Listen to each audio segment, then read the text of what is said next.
একটা ছেলে আর একটা মেয়ে ভালোবাসার মধ্যে পার্থক্য কি জানেন?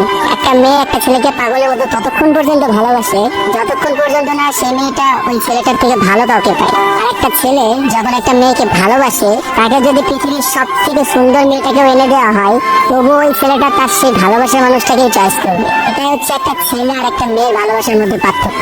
কারণ ছেলেরা কোনো সময় বেটার অপশন খোঁজে না, ছেলেরা সবসময় তার শান্তির জায়গাটা খোঁজে।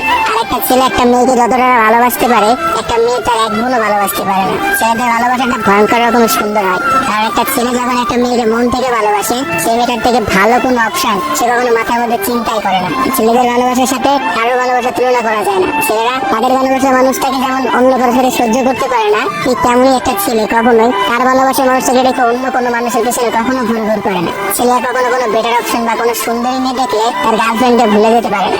একটা ছেলের ভালোবাসা আপনি কখনোই একটা মেয়ের ভালোবাসার সাথে তুলনা করতে পারবেন না। কারণ মেয়েদের ভালোবাসাটা তো তুচ্ছ। তারা একটু ভালো অপশন পাইলে, তারা একটু ভালো কাউকে পাইলে, তারা যেখানে দেখবে যে টাকা পয়সা আছে এমন কোনো জায়গা পেলে মেয়েরা সেখানে ছুটে। তারা তাদের ভালোবাসার সম্পর্কটাকে ভুলে যেতে কোনো সময় নেয় না। একটা মেয়ে যত সহজে একটা ভালোবাসার সম্পর্ক ভুলে যায়, একটা ছেলে কিন্তু অত সহজে তার ভালোবাসার সম্পর্কটাকে ভুলতে পারে না। আপনি একটা জিনিস খেয়াল করে দেখেন তো, রাস্তার মোড়ে মোড়ে কতগুলা পাগল ঘুরে বেড়ায়। সে পাগলগুলোর মধ্যে ছেলেরা বেশি না মেয়েরা বেশি?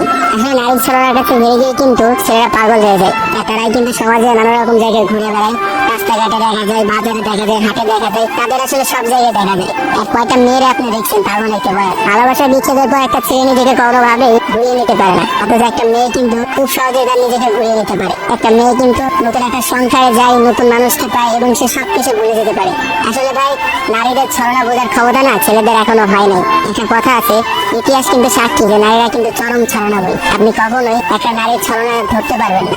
একটা ছেলে কখনোই একটা নারীর ছলনা বুঝতে পারে না। একটা নারী আসলে কি করতেছে বা তার মধ্যে কি চলতেছে এটা কখনো তার মুখ দেখে বা তার সাথে মিশে আপনি বুঝতে পারবেন না। অথচ একটা ছেলে, সে কিন্তু কখনো ছলনা করে না। ছেলেদের মানুষের মধ্যে কিন্তু কখনো কোনো ছলনা থাকে না। তারা কিন্তু নিঃস্বার্থ ভাবে তার প্রিয় মানুষকে ভালোবেসে যায়। দিন শেষে দেখা যায় যে প্রত্যেকটা ছেলেই কিন্তু মেয়েদের কাছে ঠকে যায়। দেখা যায় তার ভালোবাসার মানুষটা কিন্তু একটা সময় বলে তোমার থেকে ওই ছেলেটা অনেক ভালো।